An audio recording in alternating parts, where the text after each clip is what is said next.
The female body, on a worldwide consideration, retains the characteristics of youth much longer than does the male body.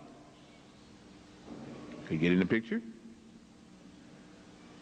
Less or fewer women have hardening of the arteries than men, the incidence of ulcers in men, and again, most of the deterioration and the signs of age show less in the female body than they do in the male body.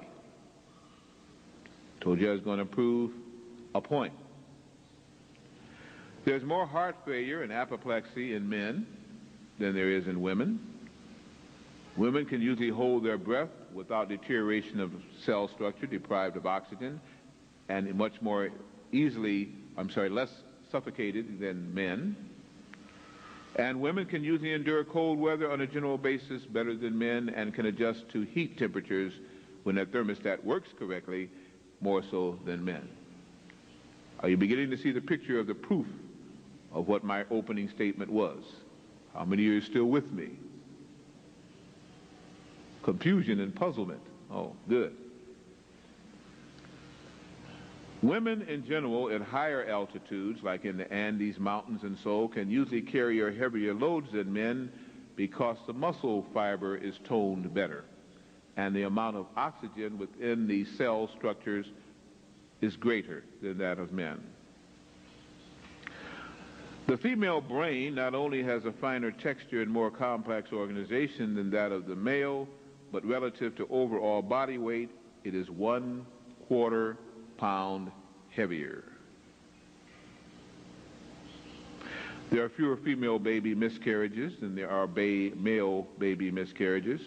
And during childhood, the female is mentally superior to male because the girl of 7, usually because of the rich thyroid hormones, has a brain capacity and a body capacity that dwarfs a boy in both mind and body. They're usually taller, more symmetric, and have better brain cohesion and function than does the boy. So now you understand that I have hopefully proven to you my opening statement. Is there anybody now that disagrees with anything that I said? I didn't think you women would. And I know the fellas have just said, what in the world has gone on with that nut up there? Bear with me, okay?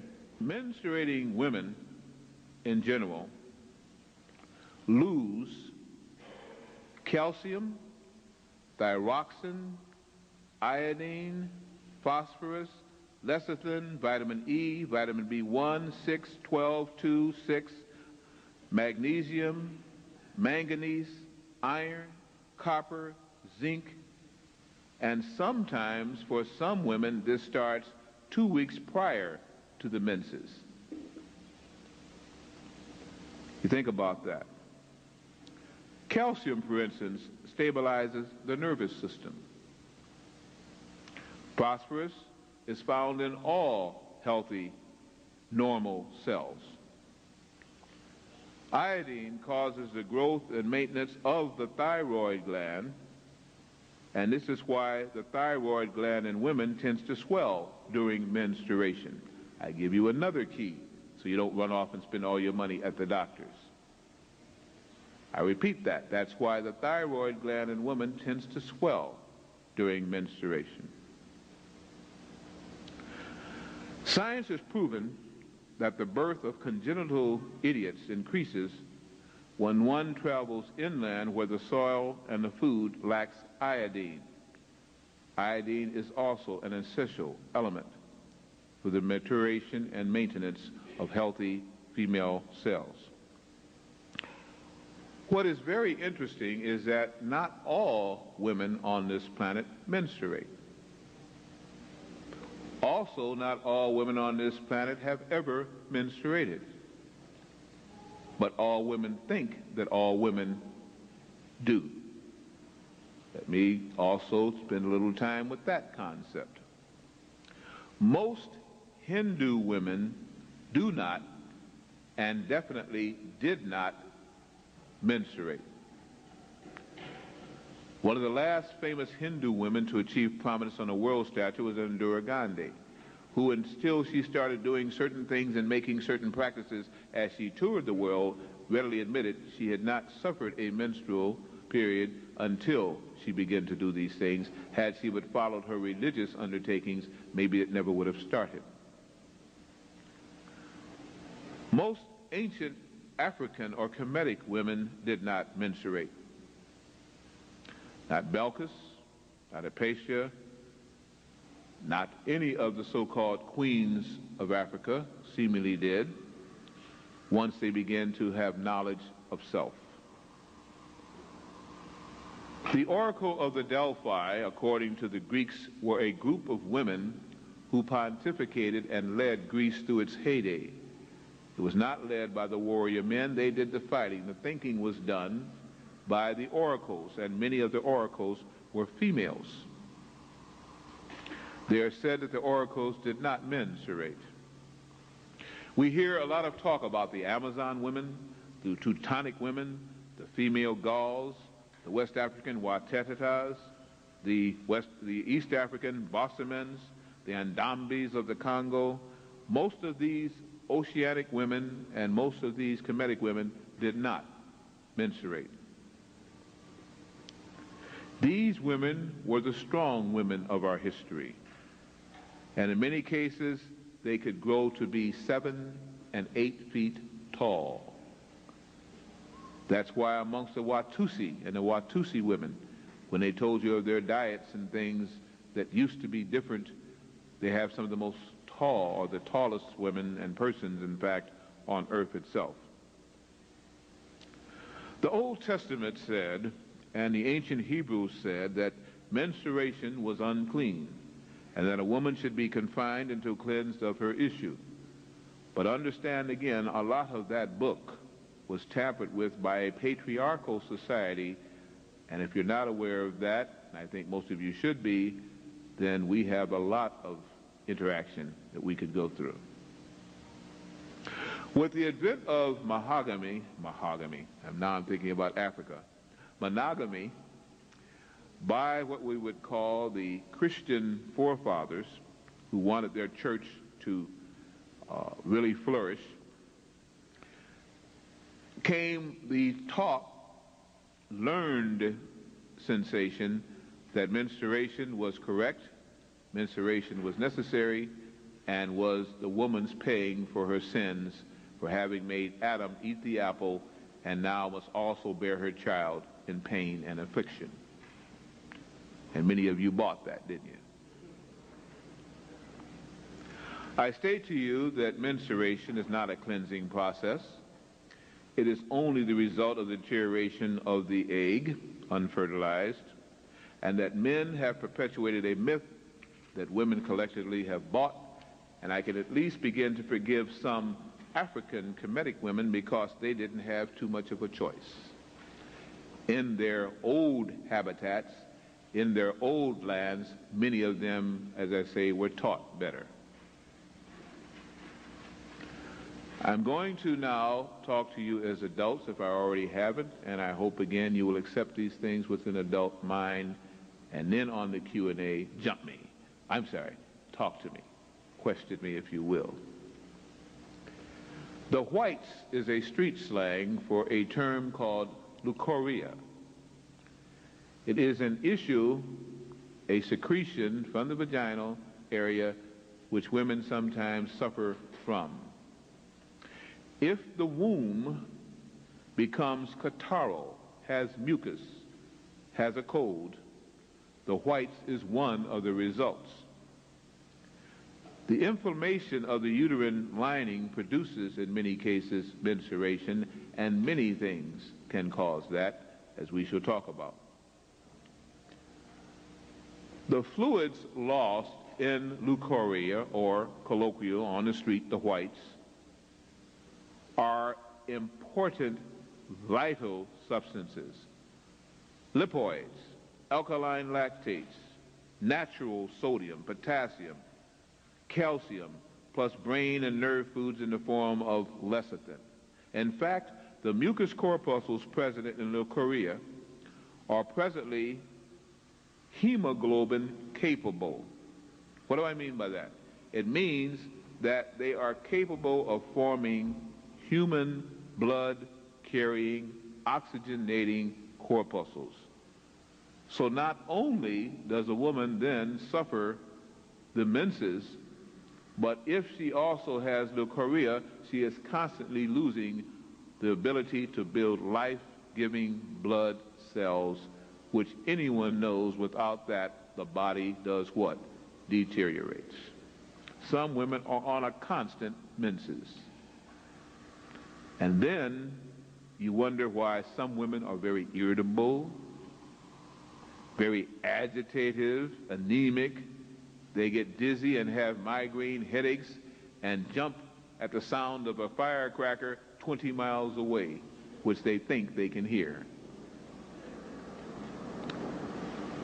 If anyone suffered that kind of loss from puberty till death, I wonder again why women are not half crazy. There are some men and other women that say they are. I didn't say it. I say, faced with that loss, we could have a problem.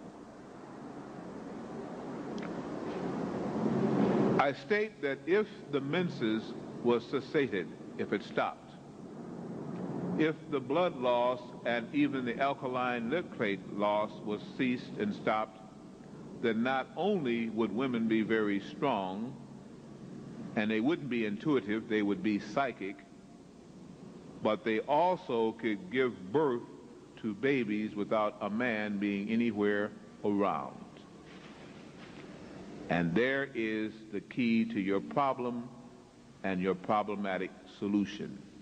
You've bought into the coats lie, the white coats lie, the medical doctor's lie, which came about under a patriarchal system. If you start understanding the cadavers that were messed with in England and France at the turn of the 17th, 18th century, and experimentation still goes on. In fact, they, by law, are given under the caduceus the right to practice.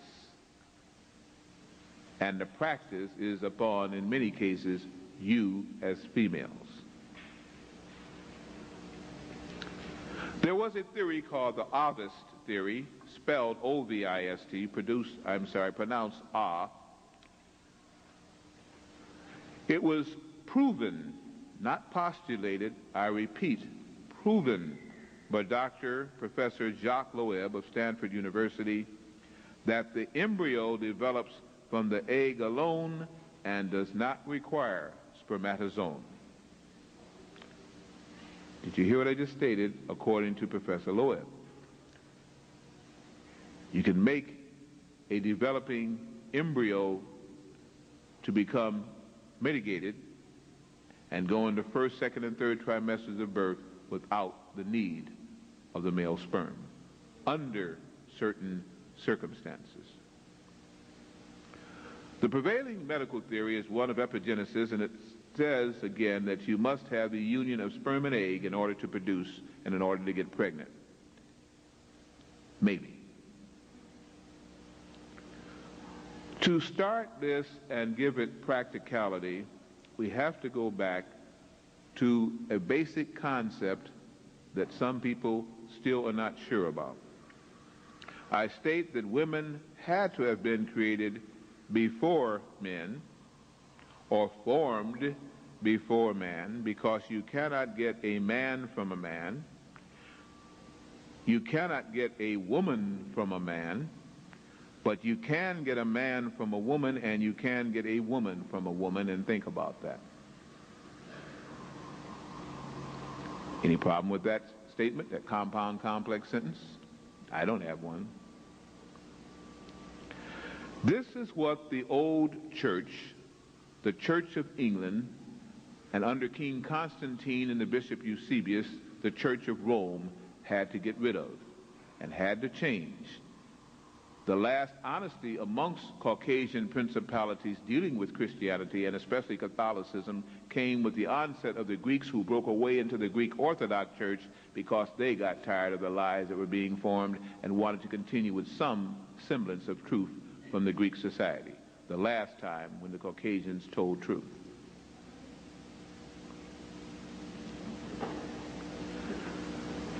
The male cannot reproduce himself, the female can.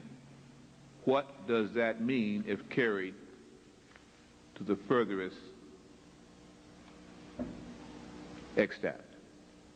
It means that if the woman also could decide whether she was going to produce a male or a female, the race of man could cease to exist, as we now understand it, as a double gender. That, at one time on Earth, was a tremendous problem. The universal cosmic egg theorem is that a cosmic egg was created, and from that generated everything, and that in the egg still is the semblance of first creation. Things start from an egg, whether it be a hard shell finish or a little ovum attached to the uterine wall. Which came first, the chicken or the egg? In 1975, they connected a vibrational detecting device to an unfertilized egg, and they got a rhythmic pulsing beat just like that of a human heart or pulse. What is generally an unfertilized egg? Somebody kind of share with me quickly from the audience. What's the difference between an unfertilized egg and a fertilized egg? Chicken didn't mate, no males around.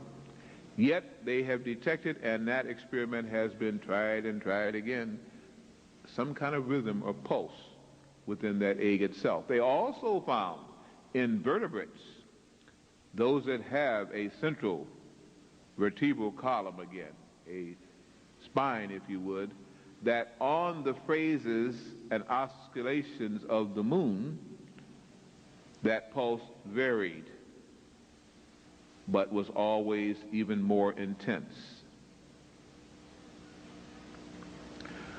We understand that humans are the dominant species on this planet Earth. We are the masters, we are the greatest, and everything else is beneath us, right?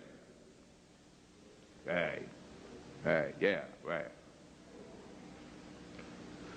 The acorn, which has a seed, a phylum of vegetable and plant, contains everything in it that the seed needs to become a mighty oak, including a print on its phloem showing what it's going to look out when it matures, what it's going to look like. Isn't that interesting? Ever cut an acorn in part and looked at it? I mean, some of these mutated acorns now that have been gassed and pre-picked, you can't tell anything from. But get the real seed of an pure-born acorn, and what do you have when you cut it in half? Picture of a tree. I mean, that's somebody really blueprinted that one. They already said, this is what you're going to look like when you grow up.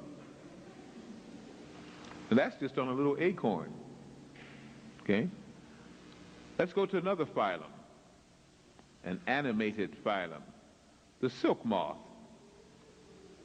The silk moth reproduces and never mates. Reproduces without a mate. The lowly aphid reproduces without a mate. And as the ancient Egyptians tried to point out, the scarabus beetle reproduces without a mate and can shed its skin and goes along every 7 years quite well. It dies when it does mate. And if you remember, on the Ankh and the scarabus, you found in your Valley of the Kings, and you found again amongst the pyramid and on the Sphinx itself, that sacred symbol of the scarabus. They were trying to convey something.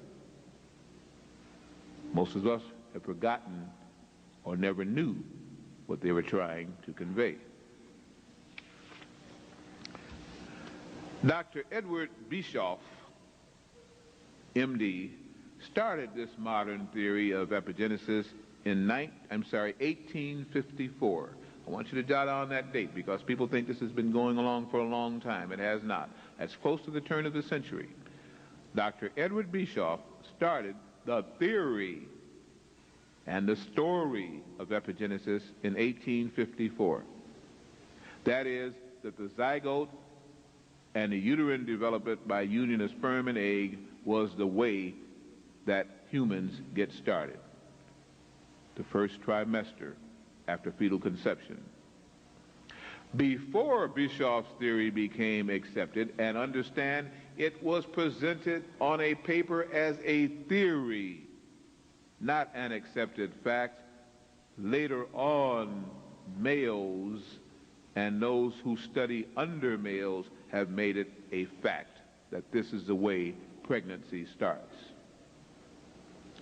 For centuries, people before that had believed in the theory of parthenogenesis. I repeat, parthenogenesis, and they even created under Grecian society, which had adopted and stole from the ancient Nubian society, the Parthenon. The idea for the Parthenon was not Greek. The idea that a temple toward bringing in gods was already being utilized on earth, and parthenogenesis, or virgin birth, was acceptable and was your immaculate, wonderful way. All of your ancient gods, so-called, or avatars or presentors, were said to have been of what? Virgin birth. Now we laugh at that.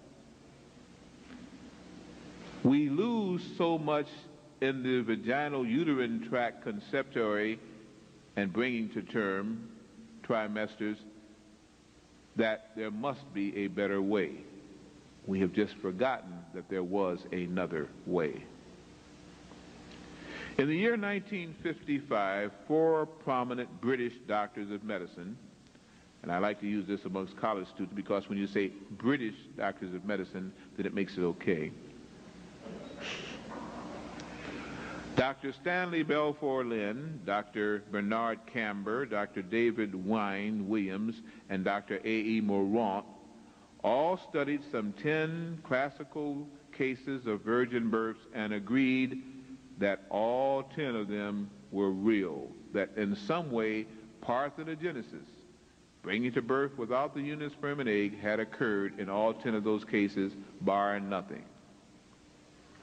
The most famous or classical case of virgin birth was by Mrs. Emma Marie Jones, a German woman who during the height of the war, World War II, 1944, had been locked in her castle, a big estate, because it had been bombed, and everybody thought that everybody inside had been killed. And so for 17 months she stayed in there. She was not pregnant when she went in. When she came out, she was 9 months pregnant. There had been no men in there. There is another theory, the Ovist theory. The Ovist theory, pronounced Ovist, again, was named after the Roman poet and writer, again, of lovemaking and metaphors and so, Publius Ovidius Naso. By the way, I use him because he was a black man. Don't misunderstand. You cannot go to a so-called race of people and state whether or not, if they came from a certain country, they were black or white. All Romans were not white. In fact, most Italians now are mixed bloods. This theory was proven by Imhotep. This theory was revitalized by Pythagoras, again about 2500 BC. It was scientifically demonstrated again by the American biologist, Professor Jacques Loeb, Stanford, in the 40s. And utilizing artificial parthenogenesis in biological labs, this doctor once again proved the old Ovist theory was true, that the embryo develops from the egg alone and does not necessarily require spermatozoon, and that is the correct way.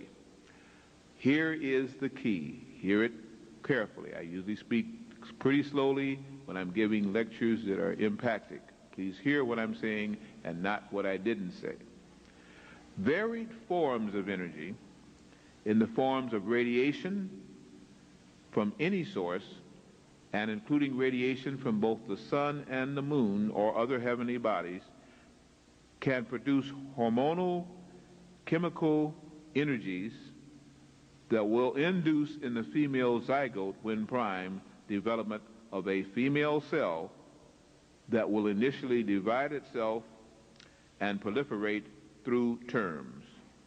And any developing fetus therein will reach term, no matter what that term is.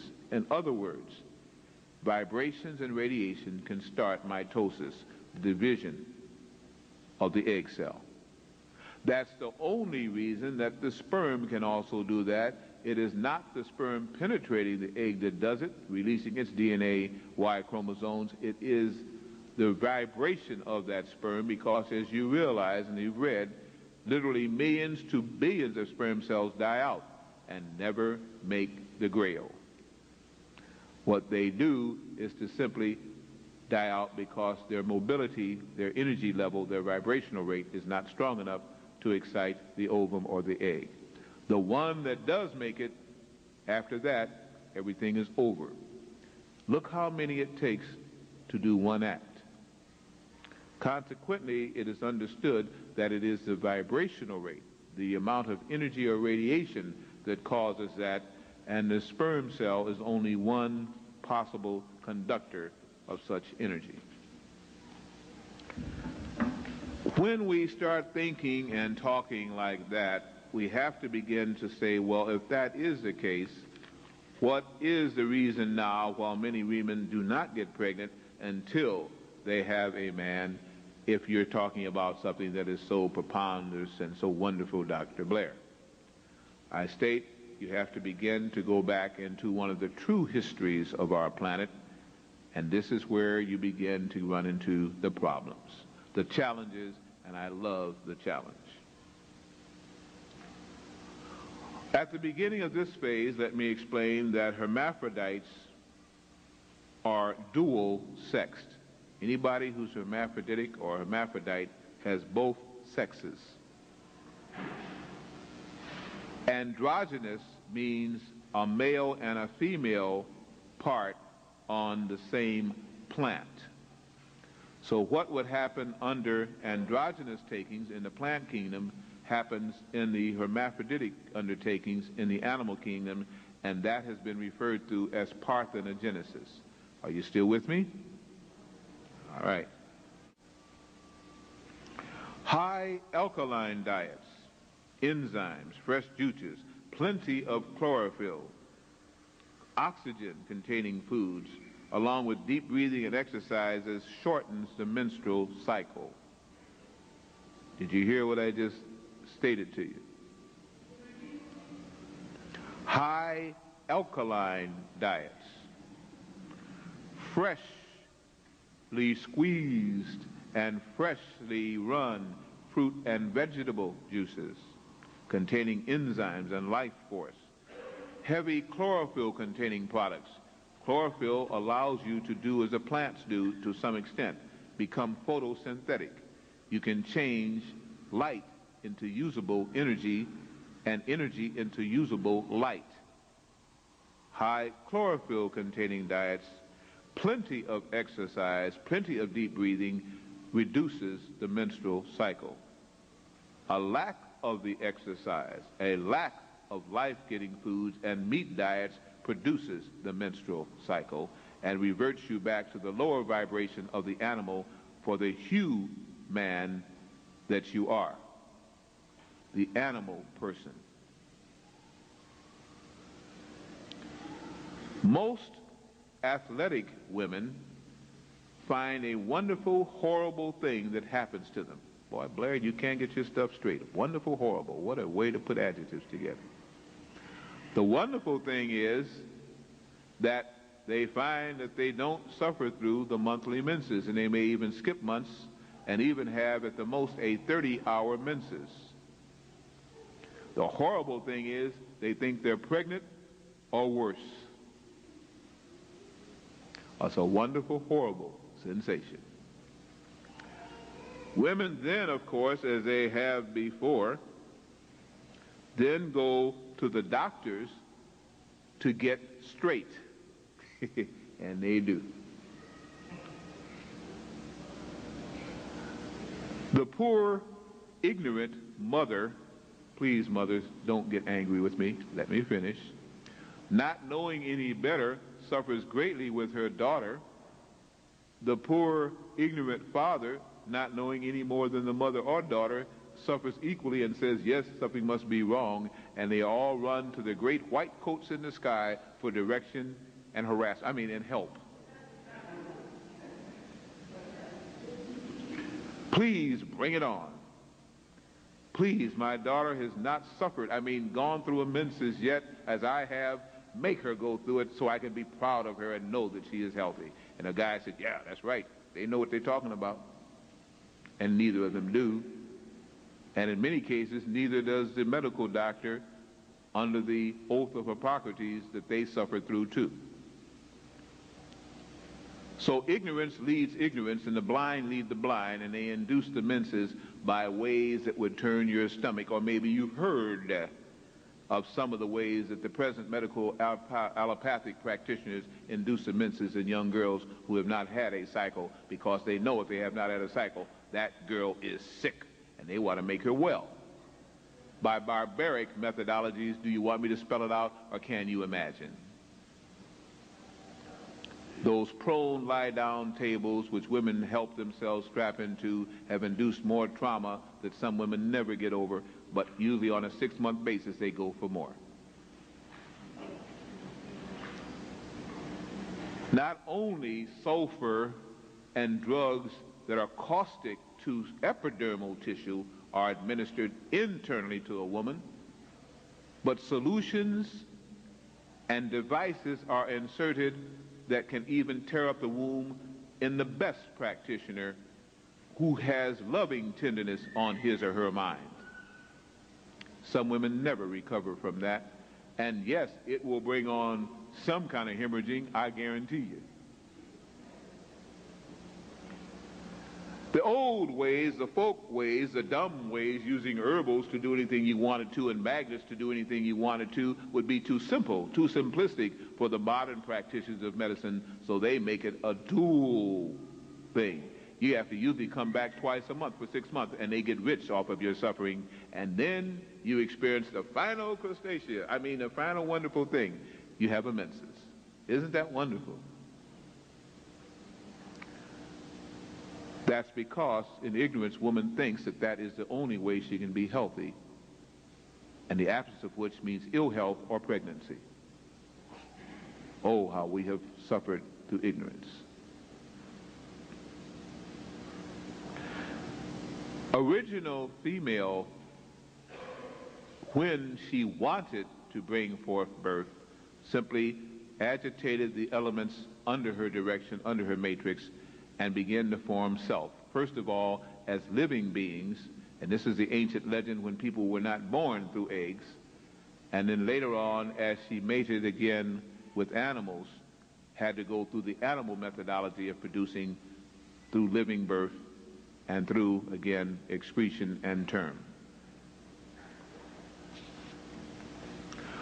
All original zygotes are female when formed. I repeat, all original zygotes are female when formed. They later change. Usually after 6 to 8 weeks, the male fetus starts to secrete testosterone, otherwise it would remain a female. All males start off life as a female in the womb, presently in this moon cycle. Hear this now, it's going to start getting worse with each sentence. Bear with me. Sometimes a small quantity of testosterone is secreted, just enough to make testes form on the developing embryo, but not enough to utilize proper brain chemistry and pituitary gland balance, and indigenous homosexuality is produced. What did he say? What did he say? You don't want me to repeat that? I know you don't want to hear that again. Yeah, you do. I knew it. Just gluttons for punishment, aren't you? Just like going to the MDs, some of them. Sometimes a small quantity of testosterone is secreted just enough to make testes form on the developing embryo, but not enough to utilize proper brain chemistry and pituitary gland balance, and indigenous homosexuality is produced. Gets worse. Birthmarks are the mental impregnation and decreased ability of woman to still mark and control the fleshly vibratory cell states within her body. In other words, if you are frightened by something, usually in your second or third trimester, if you crave something, usually in the last of your first, second, and third trimester, if you are any way involved with something that stays on your mind, you mark your child or fetus with that thought. Now, before you laugh at that, how many of you have craved the strawberries, which shows a lack of calcium and phosphorus and a need for iodine, and then you have a strawberry patch on the baby, usually on the left side of a boy, the right side of a girl. The boy is usually carried higher, and the girls usually carried lower, and so on and so forth again. Just reverse that, because the boy's head is bigger, usually lower for the boy, higher for the girl. And the child is usually marked left or right, depending on its sex, with your thought. You're scared by a mouse, or you're frightened, or you think about, if a mouse ever ran across, I'd probably faint. Here's a little mouse marked on your child there. It begins to break up as the cells expand, but you can see it distinctly at birth. Or you have these cravings. That shows at one time you could mentally control fleshly cells, especially within your matrix and sphere, and now you don't know how to any longer, so it kicks in, but you don't control it. That is mind power, now at its most deficient. At one time it was at its most proficient.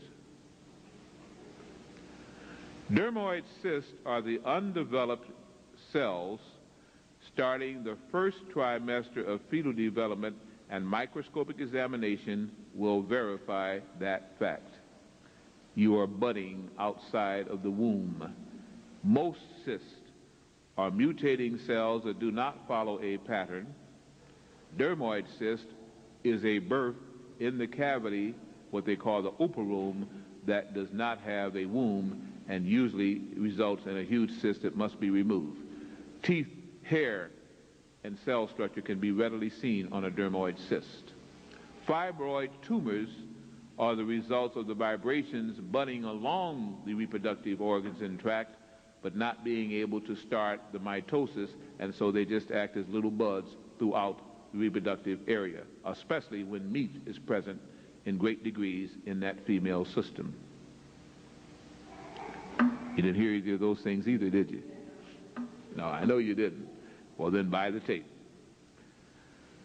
The word conception means to conceive mentally. Look it up.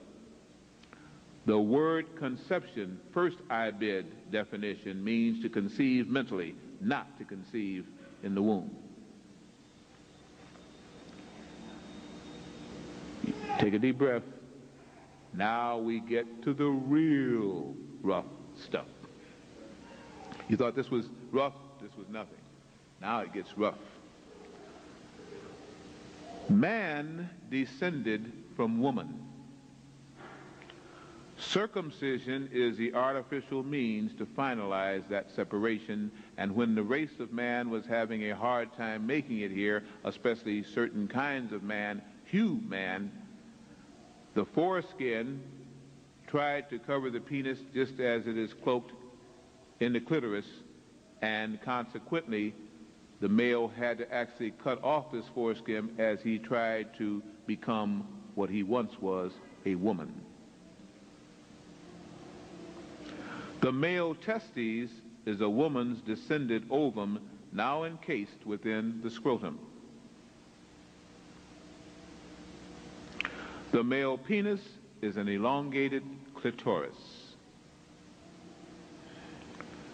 The female fallopian tubes, named by Fallopius again in 1523, is nothing more than the male vas deferens or urethra duct, which is both of the fallopian tubes join together, an amalgamation of the fallopian ducts.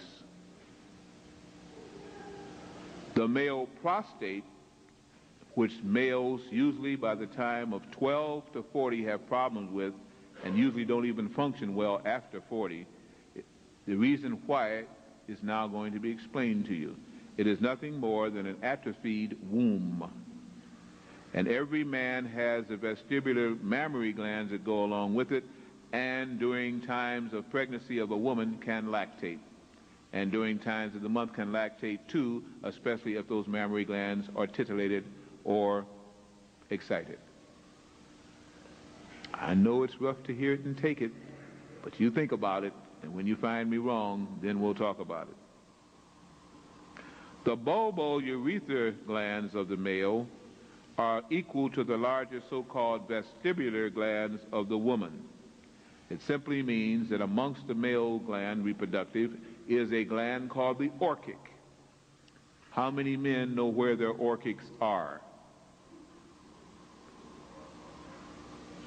How many men knew you had an orchic? How many women know that you have 3 glands that you've never been told about, and one of them you've only partially been told about? That's why I list it as a third. Don't leave yet then. The female thyroid gland has 3 lobes. The male thyroid gland has 2 lobes. And the reason why the female thyroid gland has 3 lobes is because she tries to store up thyroxine through iodine storage and is always usually craving it in a deficient way. The chemical iodine we get here is not the sodium iodine that she needs, and she's always craving iodine. The closest substitute is simply iron. It is not the substitute though. Seaweed and plants like chlorella and chlorophyll-containing water plants give her most of those proficient things. Land plants usually can't make the grades, and most of the women that take chlorophyll will find it's from alfalfa. That's why they're not satisfied physically in their thyroid reproduction. Thyroxine is not rich from land plants, which also have chemicals within them. Hear well something I know no other white man or black man has told anybody in here, and then all you have to do is do the research to see if it is true.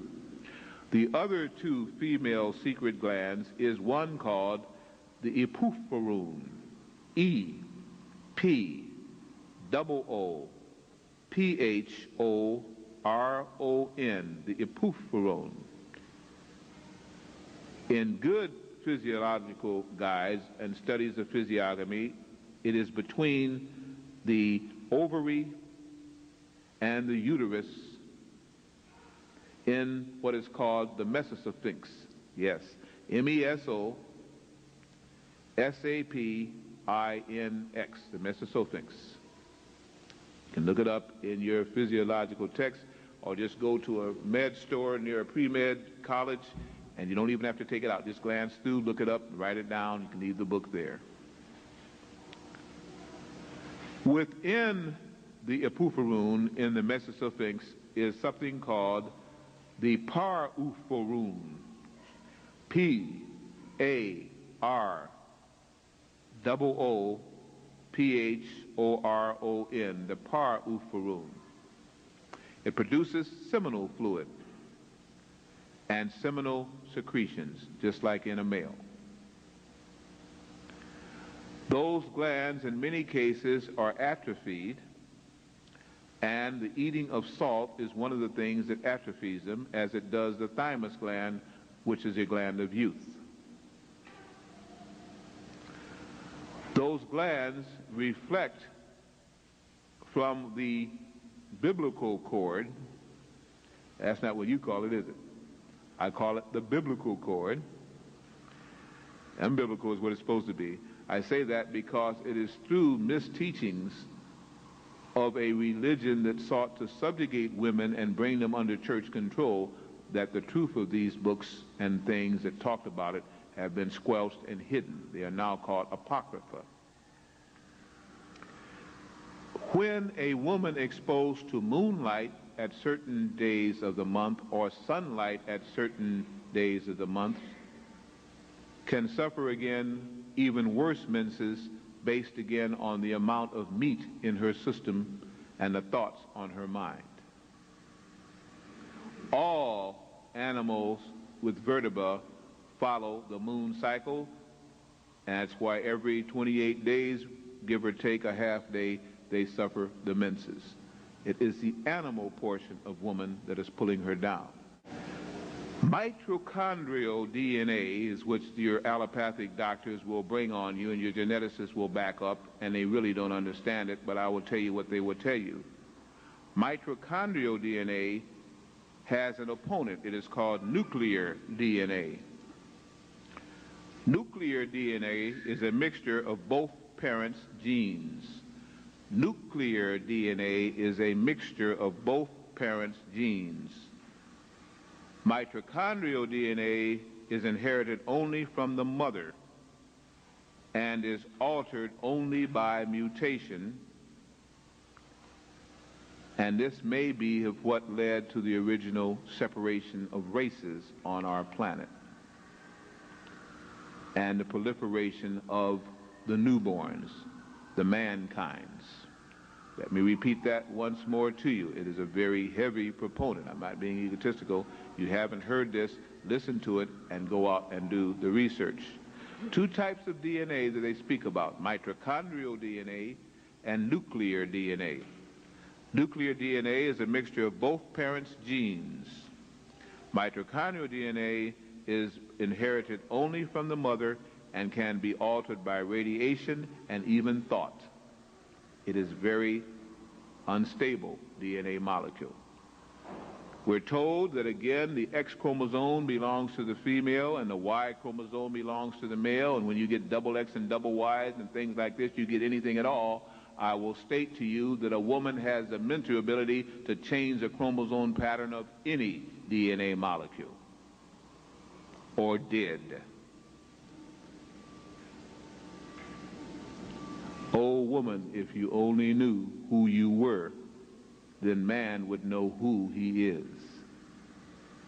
Since both were taken away from the homeland by which virgins were born, and from the identification in Nubia and in Mesopotamia and amongst the Anasazi in the underground realms of the pyramid where the first earth woman was put on the surface to be tried for creativity. If we understood what went before, we would understand better the dream flashes when we begin to try to understand who we are.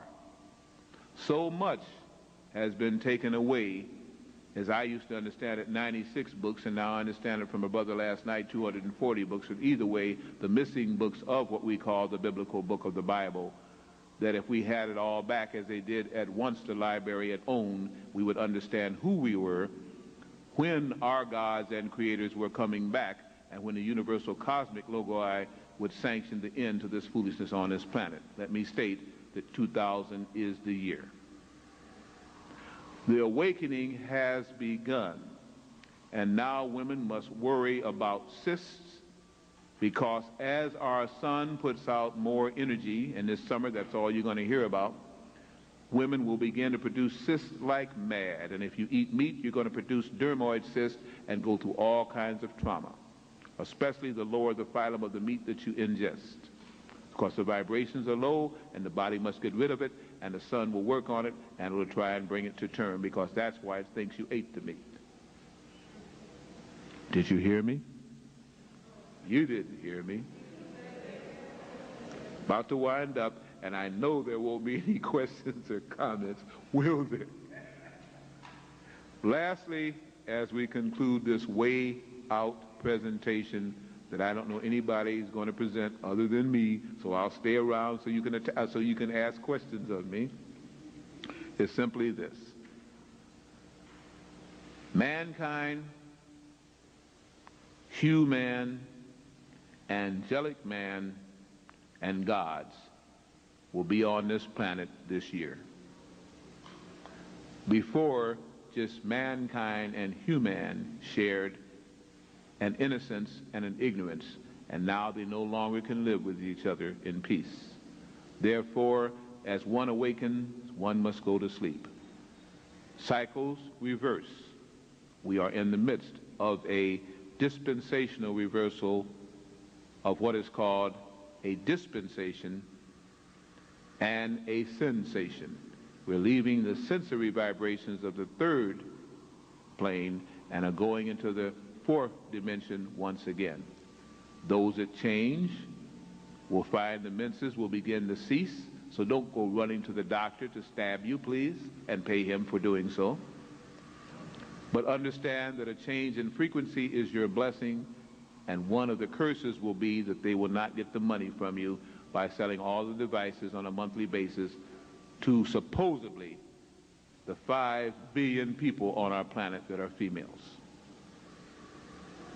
Understand also that if you work with your mother-father image, which is your natural heritage, as the angels that you're supposed to be, many other things will begin to heal themselves if you just go natural, meaning natural herbals.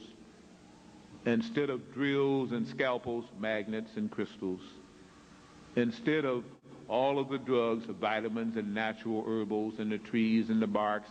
And it's very interesting, if you're keeping your lawns in the summertime now, you have the hardest time trying to stop those daggone weeds from coming up again, and you will spend half of your monthly income either on your mortgage payments, your rent, or keeping your lawns pretty. Those of you who are fortunate enough to even have lawns. Well, you won't have them long anyway because the weeds are coming back. One of the signs of the time is when weeds begin to grow, man is going to suffer because the weeds are your medicine fools. Pick them now, dry them out, get the seeds, and live. It won't cost you a cent. Don't throw them away. When they throw them away, pick them up and don't let them put the dioxides and dioxazines and everything else into them. Get them now while God is blessing you. The manna is coming and you are burning it up and throwing it away. It's for free. Study your basic herbal guides. You'll see them growing in the streets. The Creator has not forgot you, neither has Jehovah. Understand who you are and pick them and store them now so you may live, and at least the women will not have to go through menses in the time of trials. The radiation that the sunflower carries will help you to develop a higher consciousness if you don't let it become poison by going through the wicked master's cultivation system and being resold to you. Grow your own. Understand again that as you develop the higher consciousness, the new life forms born to you will be the gods returning in a form that they will transform the earth. That's why these precious young are being fought over, but not by the nuclear Negroid family, but by the Caucasoid state. And you're giving your children up to the state right and left, not understanding you're giving away your gods. Your goddesses, if you don't understand that God has no plural. God is one. Those who are low in vibration think low in vibration, reproduce low in vibration souls, and will suffer through the pangs of karma. Those who raise their consciousness call forth advanced souls. Their own bodies are quickened and purified in the undertaking. The male also gets healed in the undertaking, and the new soul can teach you until it's become psychically closed by all the drugs and things that this present false civilization will give to them. The blessings have never stopped.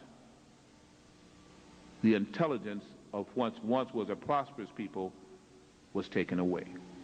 But don't feel bad, it was taken away from everything born on this planet. In conclusion, this time, like all times, is a good one if we but know what to do with it. I thank you.